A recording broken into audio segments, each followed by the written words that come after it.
Sikiliza. Alo.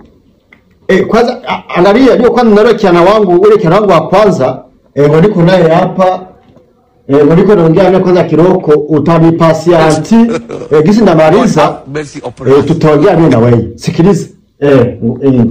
Sawa. Wewe nilikuwa nasema kama mimi na wewe tutakorogana. Nasikiliza. Uniambie kama wewe mtoto mzima unaweza kukaraga hivi. Niko napata kila siku maapeli zako ngo ulishakuwa kiana wa makongora. Usikilikane tena mzuri. Uniambie ni sababu ya nini? Mzee wewe nimetia hapo. Manaye depuis unaanza nitafuta vile tu ndio vya leo ukeniambia.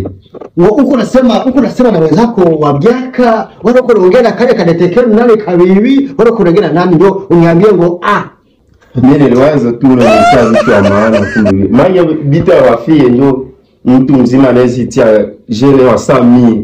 Leo unasababu gisi mie na mimi napasha tu ni supe. Aba wafie angalia huyu. Sasa vile tiko kiana kuzia tani tu. Sikiliza mwacha. Sikiliza. Mimi wakati nilikwambia uende kwa masomo, sikukwambia ngo uko nafuata wanamke. Lakini kila siku nikipata mapera wako mkubwa ngoisha kwa shindikani kufika mnyumba unafika usiku wewe kiano taribika. Unaona kama hii siku ni siku ya kudeka bila wakati.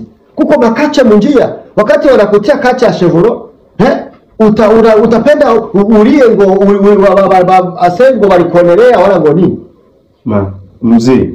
Mie kwanza maana juto aka $100 kenye nilikula tu njoo kenye unatanza tu unaanza niambia vitu vya hivi. Wewe unagaita ngo ni $100 lakini ngo $100 makuta mingi sana. Ulizogota munjia. Maana hiyo unaona sasa vile apare kale ka 100 kako. Maana hiyo unaona sasa siwezi pata zingine. Ngo unaona sasa vile unashirikana kiama. Lakini mimi nasema hivi, kama unisikie leo njoo asize mimi na wewe. Kama unisikie manake tunaachana mimi na wewe na ukiendelea na kurainia.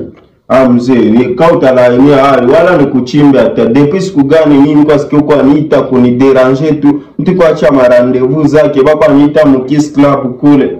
Niko na shinda ya karandevous. Kisi kilabu kienda ndezo, mimi ndio kuraidia lakini. Sema toka pale wewe. Toka. Wewe gani wewe mtoto? Mtoto anaona taa damu. Sha.